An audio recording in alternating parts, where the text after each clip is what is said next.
1915 में देखिए क्या हुआ था। 1915 में एंट्री हुई थी महात्मा गांधी की। गांधी जी अफ्रीका से लौटे थे वकालत करके, और अफ्रीका में इन्होंने समय गुजारा था 21 साल। ध्यान रखिएगा, महात्मा गांधी भारत लौटते ही भारतीयों से प्रथम विश्व युद्ध में हिस्सा लेने के लिए कहा था, जिस कारण से महात्मा गांधी को भर्ती करने वाला सार्जेंट कहा गया। महात्मा गांधी को ब्रिटिश सरकार द्वारा केसर ए हिंद की उपाधि से सम्मानित किया गया था, और महात्मा गांधी ने यह उपाधि, ध्यान रखिएगा, असहयोग आंदोलन जो आगे हम डिस्कस करेंगे, असहयोग आंदोलन के बाद ये उपाधि उन्होंने त्याग दी थी। तो आगे मैं आपको बताऊंगा कि असहयोग आंदोलन कब उन्होंने स्टार्ट करा था, क्या था, वो आगे हम समझेंगे। तो ये 1915 की बात थी जब गांधी जी अफ्रीका से लौटे थे, तो उनकी कुछ इंपॉर्टेंट बातें। उसके बाद 1917 में गांधी जी के आंदोलन प्रारंभ हो गए थे, और गांधी जी ने लगातार 3 आंदोलन करे और तीनों आंदोलन सक्सेसफुल रहे। कौन कौन से आंदोलन थे दोस्तों, ध्यान से सुनिए, एग्जाम में पूछे जाते हैं। गांधी जी ने अपना सबसे पहला आंदोलन करा था बिहार के चंपारण जिले में, नील की खेती पर लगने वाले टैक्स के विरोध में इन्होंने आंदोलन करा था। दूसरा आंदोलन करा था गुजरात के खेड़ा जिले में, कर नहीं आंदोलन चलाया था। और तीसरा आंदोलन इन्होंने अहमदाबाद में करा था, मजदूरों के साथ सफल भूख हड़ताल करी थी। और ये लगातार तीनों आंदोलन गांधी जी के सक्सेसफुल रहे थे, जिससे ब्रिटिश सरकार जो थी वो दबाव में आ गई थी, और ब्रिटिश सरकार ने रोलेक्ट एक्ट पारित करने का निर्णय ले लिया। चलिए आगे बात करते हैं, रोलेक्ट एक्ट क्या है। अब बारी आती है 1919 की। तो 19 मार्च 1919 को ब्रिटिश सरकार ने रोलेक्ट एक्ट पारित कर दिया। अब बात आती है कि रोलेक्ट एक्ट क्या था। तो ये एक ऐसा कानून बनाया था ब्रिटिश सरकार ने, जिससे कि किसी भी संदेहपद आदमी को ये गिरफ्तार कर सकते थे डायरेक्टली, किसी बिना किसी जांच के। तो इसका भारतीय लोगों ने काफी विरोध करा, और अलीपुर बम कांड में सैफुद्दीन किचलू को ब्रिटिश सरकार ने गिरफ्तार कर लिया, और इसकी गिरफ्तारी पर पूरे भारत देश में व्यापक पैमाने पर विरोध किया गया। इस विरोध को जताने के लिए 13 अप्रैल 1919 को अमृतसर में जलियांवाला बाग नामक पर एक विशाल जनसभा का आयोजन हुआ, और इस जनसभा में जनरल डायर ने क्या करा, गोलियों की अंधाधुंध बारिश कर दी, जिससे लगभग 400 भारतीय मारे गए थे। इस घटना को मॉडर्न हिस्ट्री में जलियांवाला बाग हत्याकांड के नाम से जाना गया। इस घटना के बाद रविन्द्रनाथ टैगोर ने सर की उपाधि त्याग दी थी, और इस घटना के समय वायसराय कौन थे भारत के, लॉर्ड चेम्सफोर्ड थे। तो ये इंपॉर्टेंट क्वेश्चन है, एग्जाम में पूछा जाता है। 19 अक्टूबर 1919 को एक कमीशन बैठा था जो कि इस घटना की जांच करने के लिए नियुक्त हुआ। इस कमीशन को क्या बोला गया, हंटर कमीशन बोला गया। तो वेरी इंपॉर्टेंट है, ध्यान रखिएगा। 19 अक्टूबर 1919 की जो डेट है ये खिलाफत दिवस के रूप में मनाई जाती है, जानी जाती है। ठीक है, तो ये भी एग्जाम में बनता है। अब बारी आती है 1920 की। 1 अगस्त 1920 को महात्मा गांधी ने असहयोग आंदोलन प्रारंभ करा, लेकिन 5 फरवरी 1922 को गोरखपुर के चोरी चोरा हत्याकांड के बाद यह आंदोलन स्थगित करना पड़ा उनको। क्यों करना पड़ा था, क्योंकि यहाँ पर एक पुलिस स्टेशन पे किसानों ने आग लगा दी थी, और कई लोग उसमें मारे गए थे, और गांधी जी बिल्कुल हिंसा के खिलाफ थे, इसलिए उन्होंने ये आंदोलन वापस ले लिया, और भारत में अंग्रेजों की नींव एक बार फिर से स्थापित हो गई थी। ये जितने पॉइंट आपको बता रहा हूँ ये सारे इंपॉर्टेंट पॉइंट है। जो जो एग्जाम में क्वेश्चन बनेंगे वो वही आपको इंपॉर्टेंट पॉइंट बता रहा हूं मैं। एक्स्ट्रा मैंने सारी चीजें डिलीट कर दी है, मेन मेन आपको बिल्कुल मैं सार दे रहा हूं। अब दोस्तों हम बात करते हैं 1923 की। 1923 में इलाहाबाद में मोतीलाल नेहरू और चित्तरंजन दास ने मिलकर स्वराज पार्टी का निर्माण करा। इसका मुख्य उद्देश्य क्या था, भारत में संविधान बनाना इसका मुख्य उद्देश्य था। अब बात करते हैं 1924 की। 1924 में कांग्रेस का एक अधिवेशन आया, कर्नाटक के बेलगांव में हुआ था। कहां पर हुआ था यह अधिवेशन, कर्नाटक के बेलगांव में हुआ था, और इसकी अध्यक्षता करी थी किसने, महात्मा गांधी ने। दोस्तों ध्यान रखिएगा, महात्मा गांधी को कांग्रेस अधिवेशन का पहली बार और अंतिम बार अध्यक्ष नियुक्त किया गया था, और महात्मा गांधी ने स्वराज पार्टी की मांगों का समर्थन करा था, जो कि मोतीलाल नेहरू और चित्तरंजन दास ने जो बनाई थी उसका समर्थन इन्होंने करा था महात्मा गांधी ने। उसके बाद हम बात करते हैं 1926 की। एक पॉइंट है इंपॉर्टेंट, ध्यान रखिएगा, अखिल भारतीय महिला संघ की स्थापना हुई थी कब, 1926 में। अब दोस्तों हम बात करते हैं 1927 की। 1927 में साइमन कमीशन की नियुक्ति की गई, और इसने 3 फरवरी 1928 को भारत में प्रवेश किया। इसके सभी सदस्य अंग्रेज होने के कारण इसका व्यापक पैमाने पर विरोध किया गया, और पूरे भारत देश में साइमन कमीशन वापस जाओ के नारे लगे थे। और इसका सबसे ज्यादा विरोध किसने करा था, लाला लाजपत राय ने करा था, जिस कारण से इन्हें लाठियों का प्रहार झेलना पड़ा था, और इनकी लाठियों का प्रहार झेलते हुए इनकी मृत्यु हो गई थी। तो ध्यान रखिएगा किसकी मृत्यु हो गई थी, लाठियों के प्रहार से लाला लाजपत राय की मृत्यु हो गई थी। ये एग्जाम में क्वेश्चंस पूछे जाते हैं। एक इंपॉर्टेंट पॉइंट नोट डाउन करिएगा, 1927 में बटलर कमेटी की स्थापना हुई थी। इसका मुख्य उद्देश्य क्या था, सरकार और राज्यों के बीच में संबंधों में सुधार करना। तो ये एग्जाम में पूछ लिया जाता है, इसलिए मैंने आपको एक स्पेशल बता दिया नोट करके। अब बात करते हैं 1928 की। 1928 में साइमन कमीशन वापस जाओ के नारे लग रहे थे, तब ब्रिटिश सरकार ने भारतीयों को संविधान बनाने की चुनौती दे दी, और चुनौती दी तो भारतीयों ने एक्सेप्ट करी। और ध्यान रखिएगा, भारतीयों ने एक समिति बनाई और कुछ सम्मेलन भी उन्होंने आयोजित करे। इस सम्मेलन की अध्यक्षता किसने करी थी? मोतीलाल नेहरू ने करी थी। और उन्होंने एक 7 सदस्यीय टीम बनाई थी और उन्होंने संविधान के सिद्धांतों का निर्धारण करा था, और फिर एक अपनी रिपोर्ट बनाई थी और प्रस्तुत करी थी, जिसे क्या बोला गया? नेहरू रिपोर्ट बोला गया था। तो ये नेहरू रिपोर्ट के बारे में क्वेश्चन पूछा जाता है। इसकी अध्यक्षता किसने करी थी? मोतीलाल नेहरू ने करी थी और अंसारी जी ने करी थी। तो ये आपको ध्यान रखना है, वेरी इंपॉर्टेंट पॉइंट है। अब बात करते हैं दोस्तों 1929 की। 1929 में कांग्रेस का अधिवेशन आयोजित हुआ, कहां पर? लाहौर में। और इसकी अध्यक्षता कौन कर रहे थे? जवाहरलाल नेहरू कर रहे थे। और इसी अधिवेशन में पूर्ण स्वराज का संकल्प लिया गया था। ध्यान रखिएगा, पूर्ण स्वराज का संकल्प इसी अधिवेशन में लिया गया था। 1929 का अधिवेशन हुआ था, कहां पर हुआ था? लाहौर में हुआ था। ठीक है दोस्तों, इस अधिवेशन में दो मुख्य बातें निकल कर आई। एक, संविधान बनाने के लिए गोलमेज सम्मेलन के बारे में चर्चा की गई, और दूसरा क्या था? सविनय अवज्ञा आंदोलन प्रारंभ करने का निर्णय लिया गया था। बात करते हैं दोस्तों 1930 की। तो जो दोनों पॉइंट आपको बताए मैंने, गोलमेज सम्मेलन और सविनय अवज्ञा आंदोलन, ये दोनों हम डिस्कस करेंगे एक एक करके।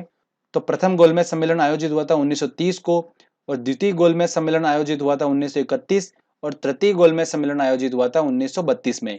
इन तीनों गोलमेज सम्मेलनों में भारत का संविधान 40% पूरा हो गया था। मतलब भारतीय संविधान जो था वो 40% बन के कंप्लीट हो चुका था इन गोलमेज सम्मेलनों में। दोस्तों ध्यान रखिएगा, तीनों गोलमेज सम्मेलनों में हिस्सा लेने वाला व्यक्ति कौन था? भीमराव अंबेडकर थे। इन्होंने तीनों गोलमेज सम्मेलनों में हिस्सा लिया था। उसके बाद बताता हूं आपको मैं सविनय अवज्ञा आंदोलन के बारे में। कांग्रेस ने सविनय अवज्ञा आंदोलन प्रारंभ करने की रिस्पॉन्सिबिलिटी किसको दी थी? महात्मा गांधी को दी थी। और महात्मा गांधी ने सविनय अवज्ञा आंदोलन प्रारंभ करने से पहले वायसराय इरविन को एक मांग पत्र भेजा था, जो कि वायसराय इरविन ने उस मांग पत्र को खारिज कर दिया था।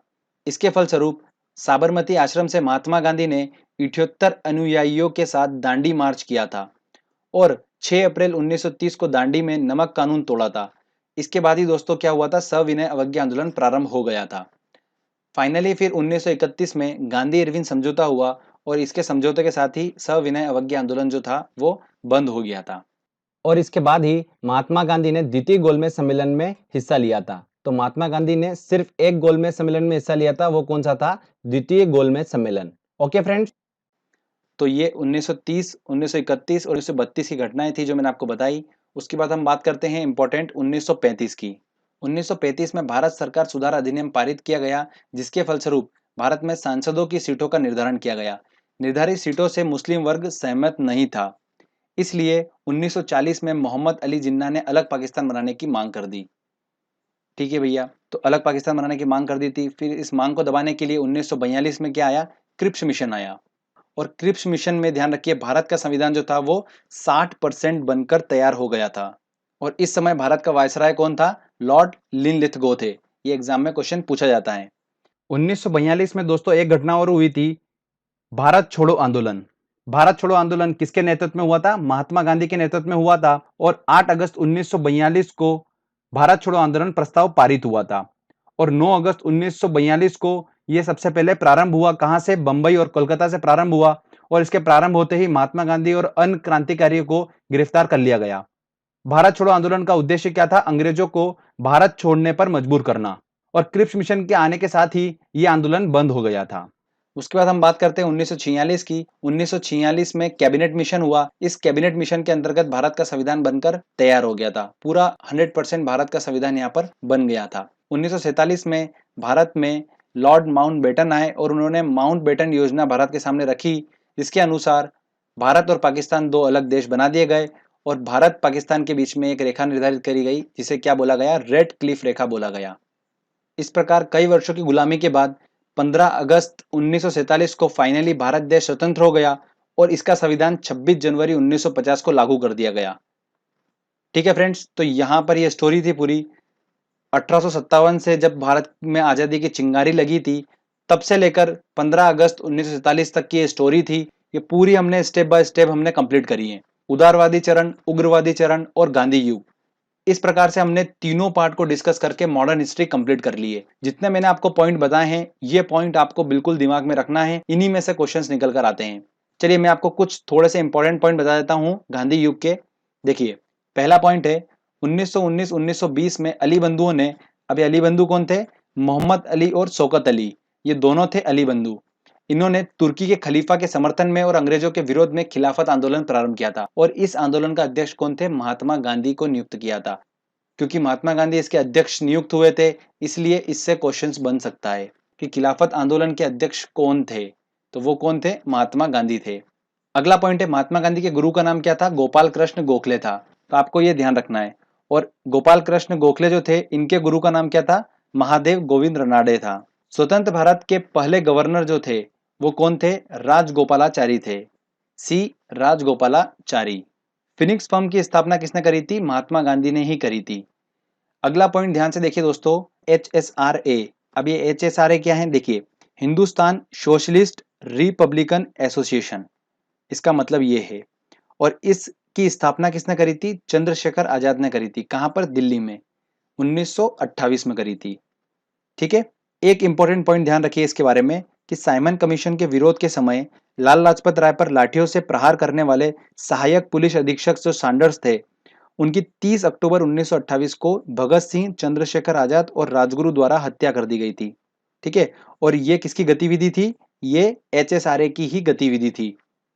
और हिंदुस्तान रिपब्लिक एसोसिएशन के दो सदस्य भगत सिंह और बटुकेश्वर दत्त ने 8 अप्रैल 1929 को केंद्रीय विधानमंडल में बहस के दौरान बम फेंका था। और इस बम को फेंकते समय भगत सिंह ने पहली बार इंकलाब जिंदाबाद का नारा दिया था। तो इंकलाब जिंदाबाद का नारा किसने दिया था? भगत सिंह ने दिया था। तो ये ध्यान रखिएगा, ये इंपॉर्टेंट कुछ पॉइंट्स थे जो बच रहे थे, मैंने आपको बता दिए हैं। एक इंपॉर्टेंट बात आपको बताने जा रहा हूं, जिसने ये वीडियो यहां तक देखा होगा उसी को ये बात मिल पाएगी। तो जो भी सुन रहे हैं ध्यान से सुनिए। मैंने किस तरीके से इस मॉडर्न हिस्ट्री को याद करा था वो आपको मैं फंडा बताने वाला हूं। देखिए दोस्तों, हिस्ट्री ऐसा टॉपिक है, इसको कोई ट्रिक से या किसी से याद नहीं कर सकते अपन कि अपन कोई ऐसा 2-3 वर्ड हैं जिससे पूरी हिस्ट्री याद हो जाएगी, नहीं होगी बिल्कुल भी। मैंने भी काफी कोशिश करी थी इसकी बनाने की, बट इसका एक रिजल्ट मेरे सामने निकल कर आया था। मैंने इसको कैसे याद करा था? डेली बेसिस पे मैं क्या करता था, इसको पूरी हिस्ट्री को अपने से बोलने का प्रयास करता था। तो दोस्तों आप भी क्या करिए, इस टॉपिक को अच्छे से समझिए, इस वीडियो के माध्यम से इसको समझिए और कांच के सामने खड़े होकर प्रेजेंटेशन देने का प्रयास करिए। मतलब खुद बोलने का प्रयास करिए कि मॉडर्न हिस्ट्री यहाँ से स्टार्ट होती है, उसके बाद ये हुआ था, उसके बाद ये हुआ था, फिर साइमन कमीशन आया, फिर उसके बाद गोलमेज सम्मेलन हुआ। ये ऐसा करके आप क्या करिए, प्रैक्टिस करिए, बार बार खुद बोलिए। बोलने से क्या होगा, आपके दिमाग में सेट हो जाएगा। और एक बार आपके दिमाग में सेट हो गया, फिर आप मॉडर्न हिस्ट्री कभी नहीं भूल पाएंगे। और इस टॉपिक से क्वेश्चन एग्जाम में बनता ही बनता है। दोस्तों जैसा तरीका मैं आपको बता रहा हूं वैसा तरीका अपनाइए, 100% आपको ये पूरा हिस्ट्री जो है अच्छे से याद हो जाएगा। ठीक है दोस्तों, चलिए अब टेस्ट की तरफ चलते हैं। चलिए टेस्ट अपन लगाते हैं और देखते हैं कितने क्वेश्चन सॉल्व हो रहे हैं। पहला हमारा क्वेश्चन है, महात्मा गांधी ने सत्याग्रह क्रियाविधि सबसे पहले कहां से प्रयुक्त की थी? तो सबसे पहले उन्होंने जो आंदोलन करा था वो कहां करा था? बिहार के चंपारण जिले में करा था, नील की खेती पर लगने वाले टैक्स के विरोध में। तो इसका आंसर क्या होगा? बी आंसर होगा। देखिए कितनी बार क्वेश्चन पूछा गया है। अगला क्वेश्चन है, अलग पाकिस्तान बनाने की मांग कब उठी थी? तो देखिए मैंने आपको बताया था 1935 में हमने बात करी थी कि भारत सरकार सुधार अधिनियम पारित हुआ था, जिसमें भारत में सांसदों की सीटों का निर्धारण हुआ था, जिससे मुस्लिम वर्ग जो था वो खुश नहीं था। और इसके फलस्वरूप क्या हुआ, 1940 में मोहम्मद अली जिन्ना ने अलग पाकिस्तान बनाने की मांग उठा दी थी। तो इसका आंसर क्या होगा? डी आंसर होगा। चलिए अगला क्वेश्चन देखते हैं। कांग्रेस का 1929 का अधिवेशन जिसमें पूर्ण स्वराज का लक्ष्य घोषित किया गया था, कहां पर हुआ था? तो पूर्ण स्वराज का जो लक्ष्य घोषित किया था वो कांग्रेस का अधिवेशन कहां पर हुआ था? लाहौर में हुआ था। तो इसका आंसर क्या लगेगा? सी आंसर लगेगा। और इस लाहौर अधिवेशन की अध्यक्षता कौन कर रहे थे? जवाहरलाल नेहरू कर रहे थे। ठीक है, तो ध्यान रखिएगा, इंपॉर्टेंट है सब पॉइंट्स। चलिए आगे और देखते हैं क्वेश्चन। अगला क्वेश्चन है, कांग्रेस ने भारत छोड़ो आंदोलन का प्रस्ताव किस वर्ष पारित किया था? तो भारत छोड़ो आंदोलन का नेतृत्व कौन कर रहे थे? महात्मा गांधी कर रहे थे। और ये किस वर्ष पारित हुआ था? 1942 में। तो इसका आंसर क्या लगेगा? D answer. अगला है, असहयोग आंदोलन को क्यों निलंबित किया गया? तो देखिए असहयोग आंदोलन 1920 में महात्मा गांधी ने स्टार्ट करा था और इनको 1922 में बंद करना पड़ा था। किस वजह से? चोरी चोरा में हुई हिंसक घटना के कारण। महात्मा गांधी जो थे वो हिंसा के बिल्कुल विरोधी थे और उनको हिंसा पसंद नहीं थी, इस वजह से उनको ये आंदोलन वापस लेना पड़ा था। तो इसका आंसर क्या होगा? डी आंसर होगा। अगला क्वेश्चन है, गांधी इरविन समझौता 5 मार्च 1931 को किस संबंध में हुआ था? तो गांधी इरविन समझौता हुआ था वो हुआ था सविनय अवज्ञा आंदोलन के संदर्भ में हुआ था। तो इसका आंसर क्या होगा? बी आंसर होगा। चलिए आगे और देखते हैं क्वेश्चन। अगला क्वेश्चन है, स्वतंत्र भारत के पहले गवर्नर जनरल कौन थे? तो देखिए, स्वतंत्र भारत के पहले गवर्नर जनरल थे सी राजगोपालाचारी। तो इसका आंसर लगेगा सी आंसर। अगला क्वेश्चन है, निम्न में से किसने तीनों गोलमेज सम्मेलनों में भाग लिया था? तो तीनों गोलमेज सम्मेलनों में भाग लिया था किसने? बी आर अंबेडकर ने भाग लिया था। तो इसका आंसर होगा सी आंसर। गांधी जी दक्षिण अफ्रीका में कितने वर्ष रहे थे? तो 21 वर्ष रहे थे। तो इसका आंसर होगा सी आंसर। अगला क्वेश्चन है, निम्नलिखित आंदोलनों में से किसमें महात्मा गांधी ने भूख हड़ताल को एक हथियार के रूप में पहली बार प्रयोग किया था? तो मैंने आपको बताया था स्टार्टिंग में महात्मा गांधी ने 3 लगातार आंदोलन करे थे और तीनों आंदोलन सक्सेसफुल रहे थे उनके।